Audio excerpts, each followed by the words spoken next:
कुछ लोग शर्माते हैं तिलक लगाने में, कंठी बंद। अरे शर्माओ पराई माता बहनों की तरफ गंदी दृष्टि करने में, शर्माओ मदिरा पीने में, शर्माओ दूसरे का मांस खाने में, शर्माओ चोरी करने में, हिंसा करने में। भगवान के दासत्व के लिए तुम्हें शर्म लगती कि तिलक लगाएंगे लोग क्या कहेंगे, बुरा काम है। कंठी बांधेंगे लोग क्या कहेंगे, सत्संग सुनेंगे लोग क्या कहेंगे। सत्संग सुनते हैं। कल हमसे एक प्रश्न हुआ, इसलिए बात आई कि कुछ भाई लोगों को ये शर्म लगती है कि छुपा करके, नहीं तो लोग क्या कहेंगे। लोग यही तो कहेंगे ये बड़ा भगवान का भगत बनता है। हमारा संबंध कहां से जोड़ दिया, भगवान से जोड़ दिया। ये हमारी निंदा की बात है क्या? अगर गुरु मंत्र ले लिया है, तिलक कंठी धारण नहीं करते हो तो बहुत बड़ा अपराध करते हो। ये तुम्हें नरकगामी बनाने की स्थिति में पहुंचा देगा, मनमानी आचरण कराएगा और अपराध बन जाएंगे, दुर्गति में पहुंच जाओगे।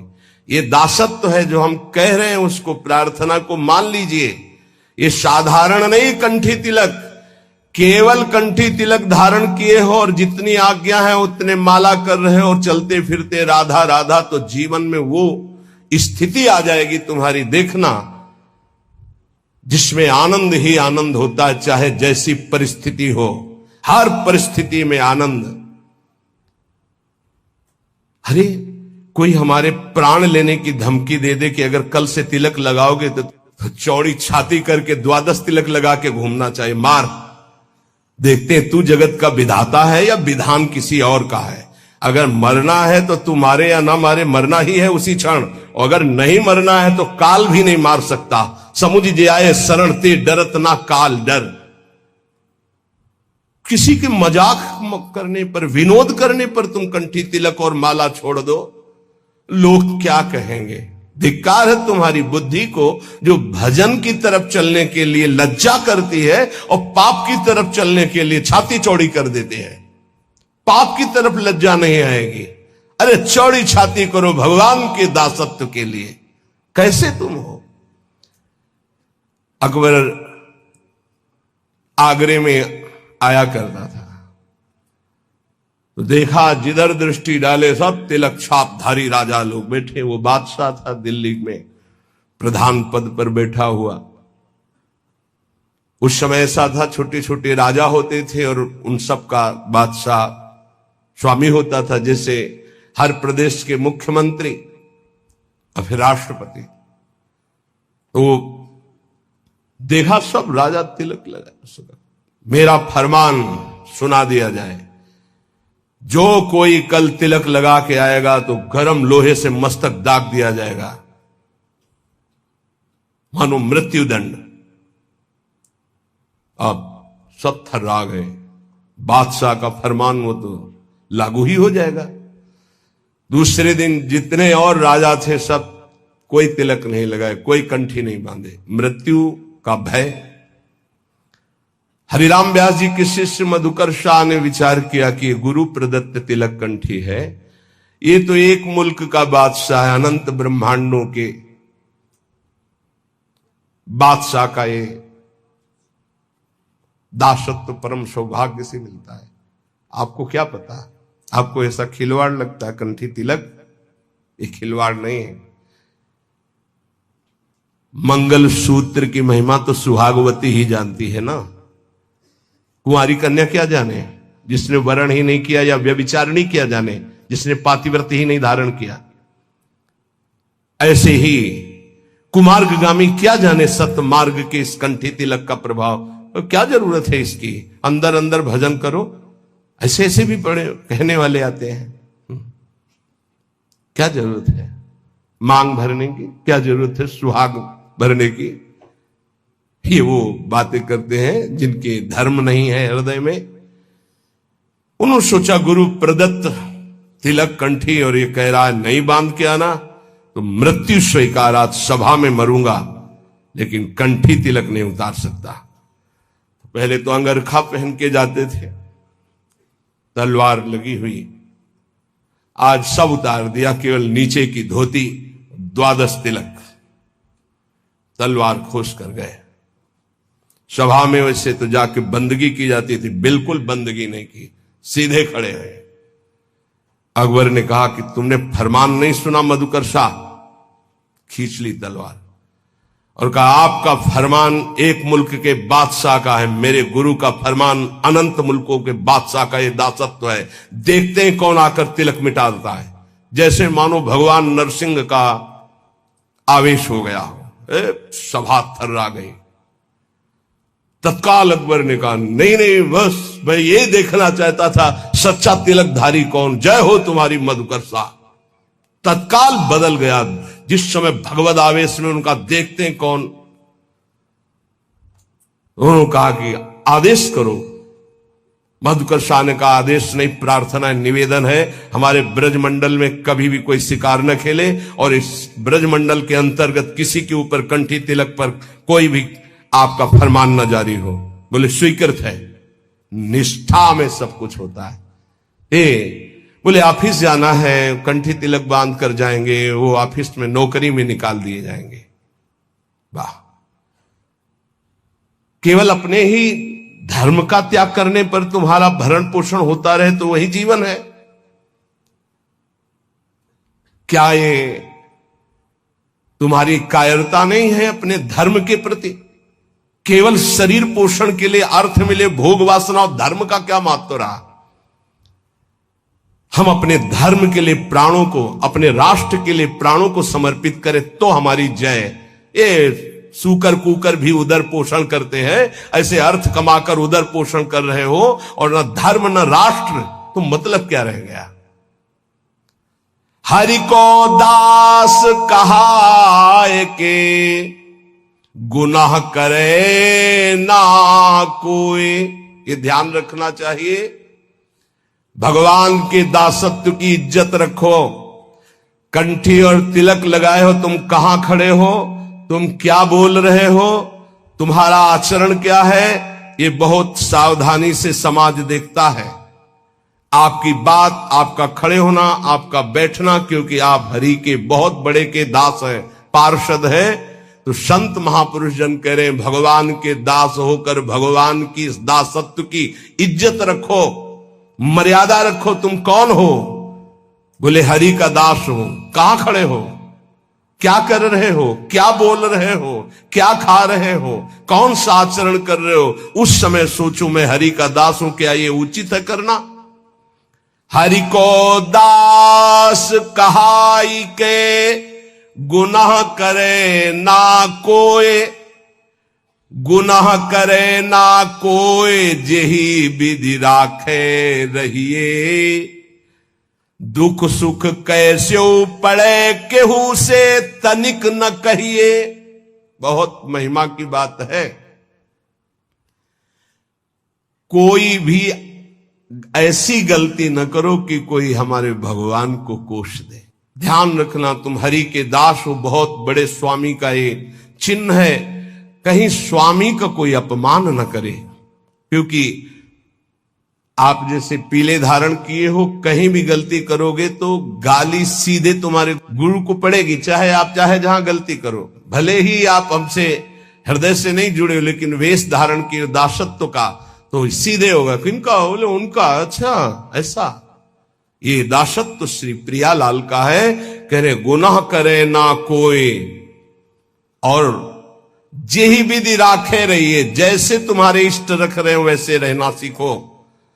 दुख सुख कैसे पड़े केहू से तनिक न कहिए। ये बात बांध लो हृदय की ग्रंथि में कि हमें चाहे जैसी परिस्थितियों हम किसी से सहयोग के लिए नहीं कहेंगे, तो हरि सहयोग के लिए आएंगे। इंतजार करना, आखिरी हद में रहना, बीच में टूटना नहीं। तो आखिरी में जो आएंगे वो हरि आएंगे, पक्का आएंगे, पक्का आएंगे। विश्वास कर लीजिए, बहुत बार देखा है, बहुत बार। आखिरी हद में रहना, बीच में टूटना नहीं, तो आखिरी जो आएंगे वो हरि आएंगे, देख लेना। दुख सुख कैसे पड़े केहू से तनिक न कहिए। कभी ऐसा जीवन में नहीं कहा गया है कि बीमार हो थोड़ा सहयोग करोगे क्या? कभी जीवन में नहीं।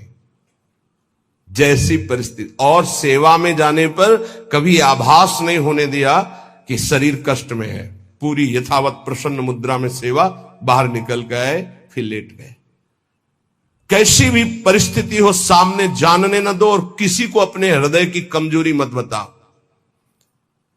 खाने को नहीं है, दर्द है, बहुत समस्या है, मेरा हरि जान रहा है और उसने पास किया है ऐसी परिस्थिति, तो उनके द्वारा किया हुआ विधान मेरे लिए परम मंगल विधान है।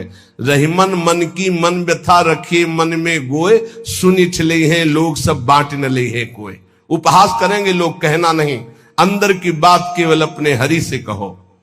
तेरे मन में और करने वाला है और, तू न करे खराब नाहक को निस दिन दौरे। बाको कीजे याद जाहि की मारी टूटे, आधी को तू जाए घरे में सब में फूटे। पलटू गुना किए से भजन माही भंग होए, हरि को दास कहाए के गुना करे ना कोई। तेरे मन में और करने वाला है और तू ना करे खराब नाहक को निस दिन दौरे। ए भाई, तू हरि का दास है, तेरी सारी जिम्मेवारी हरि की है, तू नाहक में अपने आप चिंता लेकर परेशान हो रहा है। पक्की बात,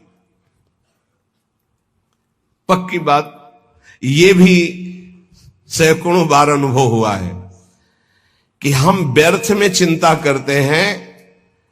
जिस विषय की हम चिंता करते हैं वो बहुत अच्छी तरीके से पहले से व्यवस्थित कर दिया गया है। जब पर्दा हटा तब पता चला, अरे ऐसा बहुत बहुत सुंदर व्यवस्था प्रभु की होती है। तू नाहक में, व्यर्थ में तू अपने चित्त को प्रभु के चिंतन से हटा करके परेशान हो रहा है। वाको की जय याद जाय की मारी टूटे। उस प्रभु का चिंतन कर जिसके प्रभाव से काल भी भयभीत होता है। तेरा कौन सा कार्य नहीं बन जाएगा। यदि तू आधी को संभालने के लिए चलेगा, भगवत चिंतन छोड़ देगा तो पूरा का पूरा नष्ट हो जाएगा, कुछ संभल नहीं पाएगा। और भगवत चिंतन पकड़े रहेगा तो सब संभल जाएगा। पलटूदास जी कह रहे कि हरि का होकर के कोई गुनाह मत कर देना, कोई गलती ऐसी मत कर देना जो दास कहाने में कलंक हो जाए। जैसे कहा मोर दासा करे तुच्छ नरन के आशा, तो कहो कहां रहा विश्वासा। मेरा विश्वास कहां रहा यदि साधारण संसारी पुरुषों का आश्रय रहा।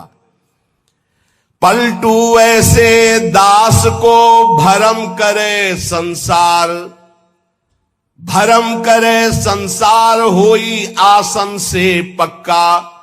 भली बुरी को कहे रहे सही सबका धक्का। बोले ऐसे जो भगवान के दास होते हैं, संसार उनको भ्रमित नहीं कर सकता, फंसा नहीं सकता। कैसा? बोले जो आसन के पक्के होते हैं। नौजवान साधु में पैल फैला के बैठ रहे हो, 14 बार ऐसे ऐसे ऐसे। अरे भाई 2 घंटा कम से कम बैठने का अभ्यास, साधु का मतलब क्या है? अगर 2 घंटे ऐसे हाथ रख दिए तो ऐसे ही हाथ रखे, ऐसे ही बैठे। ब्रह्मचारी हो, हर नस नाड़ी में पावर है, भगवत चिंतन परायण हो तो ऐसे शांत 6-6 घंटे से दासन पद्मासन, ऐसे 6-6 घंटे शांत बैठे एकदम। ब्रह्माकार वृत्ति, भगवदाकार वृत्ति, ये हमारा परम आनंद है। आसन में बैठना नहीं सीखा तो साधु का मतलब क्या रहा, और गृहस्थी का मतलब क्या रहा। अगर साधन कर रहे हो गृहस्थी में तो कम से कम 48 मिनट 24 घंटे में एक आसन में तो बैठना सीखो। एक आसन बिछाकर उसमें बैठना तो सीखो। कुछ मिनट तो आसन का पक्का होना चाहिए साधु, आसन का पक्का। 18 घंटे पद्मासन में पूज्य सिउड़िया बाबा जी, 18 घंटे। तो एक आश्रम में टिके तो 18 घंटे बैठे, तो वो बहुत ही उच्च कोटि के वहां के भी जो महाराज जी थे, तो शिष्यों ने कहा अरे महाराज 18 घंटे। तो बोले क्या हुआ, क्या हुआ? जड़ शरीर से संबंध रहित है वो 18 घंटे, क्या चाहे जितने बैठे रहे उसमें क्या फर्क पड़ता है। अभ्यास में बहुत बड़ी सामर्थ्य होती। अहम की कोई गुंजाइश नहीं। यहां 18 मिनट बैठना मुश्किल हो जाएगा पद्मासन लगा के। हमें लगता है कि थोड़ा अभ्यास, पर बातें कि लक्ष्य में प्रीति नहीं है, लक्ष्य में प्रीति नहीं है, क्योंकि हम तो सेवा में मगन रहते हैं 24 घंटे। 3 घंटे में विश्राम काफी, 24 घंटे में 3 घंटे। अगर हमारी भगवदाकार वृत्ति है तो हर स्थिति को सहने की सामर्थ्य। मान लीजिए बहुत ऊंची स्थिति के लिए आपको कष्ट सहना पड़ेगा, आपको जानबूझकर कष्ट सहना पड़ेगा। थोड़ी देर बैठना सीखिए। ये आज भी गुरुजनों में हमने देखा है, समय है, उस समय में अपने आसन पे रहते हैं, आसन पे बैठते हैं। आप सबसे प्रार्थना है एक समय कुछ ऐसा निकालो अपने 24 घंटे में जिसमें आप आसन में बैठने का अभ्यास करें। सुखासन, पद्मासन, सिद्धासन, इसका बहुत लाभ मिलेगा। देख लीजिए, आसन भस्म करे संसार होई आसन से पक्का। संसार के चिंतन का नाश तभी होता है शांत बैठे। ये नहीं यहां खुजला रहे, यहां खुद एक बार रख दिया आप त्वगेंद्री, चाहे जैसी परिस्थिति हो, बार बार मन जाएगा यहां खुजला, नए मंत्र में लगा रहे, शांत नहीं, जांग दर्द के नहीं, मैं शरीर नहीं हूं, राधा राधा राधा। धीरे धीरे देखो शून्याकार वृत्ति आने लगेगी। भली बुरी को कहे रहे सही सबका धक्का। कोई गाली दे, कोई अपमान करे, इन बातों पर ध्यान नहीं दिया जाता। मत वाले हाथी की चाल चला जाता है, मस्त गजेंद्र की तरह भूखते रहो, कोई फर्क नहीं पड़ता। भली बुरी सबकी सुन ले बे, करी गुजरान गरीबी मां, मन लागो मेरो राम फकीरी मां। कहत कबीर सुनो भाई साधु, साहब मिलत सबूरी मां, मन लागो मेरो यार फकीरी मां। शांत भाव से सब सह गए। धीरज धै संतोष रहे, दृढ़ हुए ठहराई। धैर्यवान, पक्का स्वभाव, विचलित ना हो। जहां जमा के पैर रख दिया, जमा दिया, हटा नहीं सकते, गर्दन कटा सकते हैं। यह है सूरवीर योद्धा का मार्ग भजन का। अर्थात जितने माला, जितना पाठ, जितना नियम, कभी छोड़ नहीं सकते। धीरज धैर्य संतोष रहे, दृढ़ हुए ठहराई। नियमावली को प्राणपन से निर्वाह करना, ये विनोद की बात नहीं, परमार्थ। ऐसे थोड़ी तत्वबोध, ऐसे परमात्मा प्राप्ति थोड़ी होती। जानबूझकर हर सुखों का त्याग करके अपने को कठोर बनाया जाता है, अपने को मजबूत बनाया जाता है। धीरज धैर्य संतोष रहे, दृढ़ हुए ठहराई। जो कछु आवे खाई, बचे सो दे लुटाई। संग्रह न करे। बड़ी श्री जी की कृपा है जो अपने लिए कभी संग्रह ना हो। अपना नाम, अपना मकान, अपना वैभव अगर गृहस्थी में भी है तो ठाकुर जी के भाव में रखे तो जीवन मुक्त होने के लिए बढ़िया अवसर है। ये घर ठाकुर जी का, नाथ सकल संपदा तुम्हारी, मैं सेवक समेत सुत नारी। और विरक्त में तो भगवान ही भगवान है, उसका कुछ है ही नहीं। कहीं भी अपना अस्तित्व न रहे तो जीवन मुक्त होने में सहजता आ जाएगी। लगे न माया मोह जगत की, छोड़े आशा। बहुत ध्यान देने योग्य बात। बल तज निर्बल होए, सबुर से करे दिलासा। काम क्रोध को मार के मारे नींद आहार, पलटू ऐसे। दास को भरम न करे संसार। ये महापुरुषों के वचन, ये चिंतन करने योग्य है। कह रहे कि जो अपने लिए कोई उपाय नहीं करता, अपना कुछ नहीं रखता, सब प्रभु का, उसको कभी माया मोह परास्त नहीं कर सकता। जो किसी से कोई आशा नहीं रखता, अपना बल नहीं है, बल हरि का, गुरुदेव का, तो काम क्रोध को मार के मारे नींद आहार, इस पर जरूर चलना चाहिए। जब भगवत मार्ग में भगवत प्राप्ति की लगन की अगन लगी तो सबसे पहले यही अंदर आया था कि हम कई दिन तक भूखे रहकर भजन कर सकते हैं, नहीं खाएंगे। भजन का तार न टूटे, और कितने दिन हम रह सकते हैं ऐसे, भजन का तार न टूटे। हर कष्ट में भजन, हर सुविधा में भजन, संसार के किसी भी क्षेत्र में भजन, भजन न छूटे, इसका अभ्यास हमें करना है। यह दृढ़ निश्चय कर लिया गया था बचपन में ही। बीच बाजार में, एकांत में, गंगा के किनारे, शहर में, कहीं भी रहो, भजन तुम्हारा नहीं छूटना चाहिए। भूख से, प्यास से या छके होकर के, सब सुविधाओं में या असुविधाओं में भजन नहीं छूटना चाहिए। काम क्रोध को मार के मारे नींद आहार, यह है दिग्विजयी योद्धा भगवत भक्त। काम क्रोध को मार के मारे नींद आहार, नींद पर विजय प्राप्त और आहार पर विजय प्राप्त। ये ऐसे होता है, 20-20, 10-10 मिनट नींद को मारा जाता है। ऐसा नहीं कि बचपन से ही नींद पर विजय प्राप्त हो जाती है, बहुत कष्ट सहा जाता है। रात्रि में जहां गुरु आश्रम में थे 9 बजे सो जाते थे, 4 बजे उठने का नियम था वहां प्राय सब। गुरुदेव ने 2 बजे का नियम बनाया, तो गुरुदेव 2 बजे उठते थे और सबके लिए छूट थी। 2 बजे उठते थे, 2 बजे उठा देते थे। प्रातः 2 बजे उठना और रात्रि के 9 बजे शयन करना, ऐसा नियमावली बनाई थी गुरुदेव भगवान ने। धीरे धीरे 9 से 9:10, 9:20, धीरे धीरे 10 तक पहुंचे।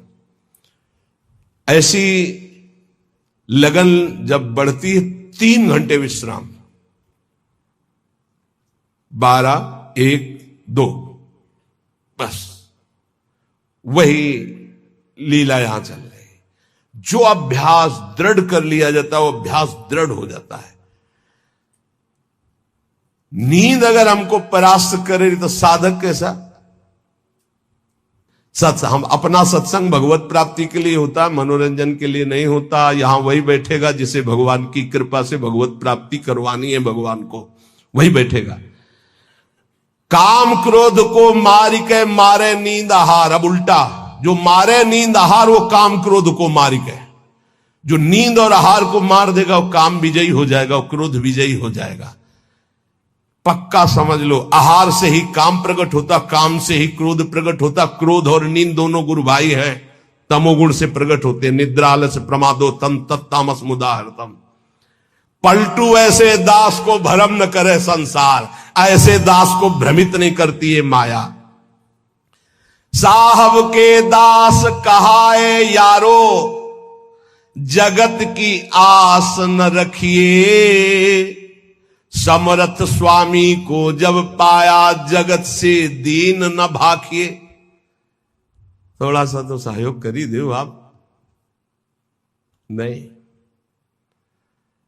कभी भगवान का दास होकर किसी भी निमित्त उत्सव आदि के लिए भी नहीं। जब कल हमारे पास है कि उत्सव जन्मदिन का आपके आ रहा है, ऐसे से ऐसी व्यवस्था, कुछ व्यवस्था नहीं। सत्संग करते हैं, जन्म दिवस है, हम अपने गुरुदेव का पूजन कर आएंगे, बस। बिल्कुल नहीं, कुछ नहीं होगा। यही भेंट है कि तुम हमारा सत्संग सुनो और भगवत प्राप्ति करो। चाहे गुरु पूर्णिमा हो, चाहे जन्मदिन, आज से सब बंद, कुछ नहीं। कोई किसी का पूजन नहीं, किसी का आना जाना नहीं। ऐसे ही रोज सत्संग सुनो, और जैसे एकांतिक होता है वैसे एकांतिक, और दर्शन जैसे रोड में होते होते। और जब कल हमको सुनने को मिला कि अभी 2-4 दिन में कभी शुरू है, अब हमें तारीख वारीख तो पता नहीं। कल शाम से हम चिंतित हो गए कि बेमतलब पूरा जीवन हम कभी इसके लिए नहीं बैठे, अब 4-5 घंटे इसके लिए हमें बैठना पड़ेगा कि भगत जी आ रहे हैं, हैप्पी बर्थडे कहेंगे। बिल्कुल नहीं, बंद, बिल्कुल बंद, कोई मतलब नहीं, इतना भी अंतर नहीं। जैसे रोज चल रहा है ऐसे सत्संग चलेगा। न यहां गुरु पूर्णिमा मनाई जाएगी, न यहां जन्मदिन मनाया जाएगा। यही गुरु पूर्णिमा जो तुम सुन रहे हो, भजन करो, हमारा सत्संग सुनो, हमारी बात मानो, मंत्र जपो, नाम जप करो, यही हमारी भेंट है। इस उदर पोषण के लिए हम जो भिक्षुक जन है वो हमारी स्वामिनी जो चला रहे हैं, चलावे उनकी गरज हो तो, ना चलावे तो ना चलावे। हम इसके लिए बाबा जी बने नहीं बैठे कि पूजवा किसी भी तरह का कोई भी किसी भी तरह से अर्थ प्राप्ति के लिए कोई उपाय नहीं रहेगा। और फिर जो श्री जी चलाएंगे तो दूध पिलाएंगे तो दूध पिएंगे, रबड़ी खवाएंगे तो रबड़ी खवाएंगे, चना पवाएंगे तो चना, और ऐसे रखेंगे तो हवा खा के रहेंगे। ये सब नहीं। सबसे प्रार्थना है हमारी, अगर भावना को आप समझ पा रहे हो, आपको अगर हमारा जन्म उत्सव मनाना है, गुरु जन्म उत्सव या गुरु पूर्णिमा, तो हमारी बात माने, खूब भजन करे, तुम्हारा मंगल हो, स्वस्थ रहो, भगवत प्राप्ति करो। यही हमारी गुरु पूर्णिमा है, यही हमारा जन्मदिन है। इसके अलावा कुछ उत्सव नहीं मनेगा, यहां कोई उत्सव नहीं मनेगा। उत्सव है भावोत्सवेन भजताम रस काम धेनुम तम राधिका चरण रेणु माम स्मरामि। अर्थ के लिए कोई व्यवस्था यहां नहीं रहेगी। हमें श्री जी अगर जो देंगे उससे हमारा भरण पोषण होता है, संसार से नहीं। महारानी के आगे जो चढ़ जाता है उसी से हम भरण पोषण जो व्यवस्था होती है ये नहीं करेंगे। इसलिए सब खुला बजा कह दिया कि अपने जो सेवा में है संत जन हो, जो सब भगत जन है, जान ले ये कुछ नहीं चलेगा। ना लाइन लगेगी, ना कोई निमंत्रण होगा किसी को, ना कोई यहां भीड़ लगेगी। जैसे हो रहा है ऐसे रोज नित्य होगा। बस आप अपनी बात को समझें, गुरु मंत्र को जपें, नाम को जपें, गुरु आज्ञा का पालन करें। यही महोत्सव है। इस महोत्सव के लिए हमारा जीवन है। हम श्री जी के हैं, श्री जी के रहेंगे, श्री जी ही हमारा जीवन है। ये महान उत्सव हो रहा है, नाम कीर्तन उत्सव हो रहा है, श्री जी का झूलन उत्सव हो रहा है, श्री जी की आरती उत्सव हो रहा है, श्री जी का वन विहार हो रहा है। यही हमारे जन्म का उत्सव है, यही हमारा उत्सव है, यही हमारी गुरु पूर्णिमा। अगर ये नहीं तो सब नाटक है, उसको हम नहीं मानते। किसी से हमें कभी भी इशारा करना पड़े किसी भी बात के लिए, बिल्कुल नहीं, बिल्कुल नहीं। कोई ऐसा उत्सव नहीं, ना लेना ना देना, और मगन रहना। हरिनाम लेना, हरिनाम देना, राधा नाम गाना, राधा नाम गवाना, यही हमारा उत्सव है। अंदर से अगर अर्थ प्राप्ति का किसी भी तरह से भाव बन गया तो हमारा जितना किया करा ऐसा माटी हो जाएगा। चाहे हमारे शिष्य हो, चाहे हमारे मित्र हो, सब ये बात सुन लीजिए। हमारी अंतिम अंदर की बात यही है, हम कामी हैं, क्रोधी हैं, माना हम भगवान के लायक उस कोटि के नहीं, लेकिन कम से कम जो हमारे भगवान का भरोसा है वो तो ना टूटे।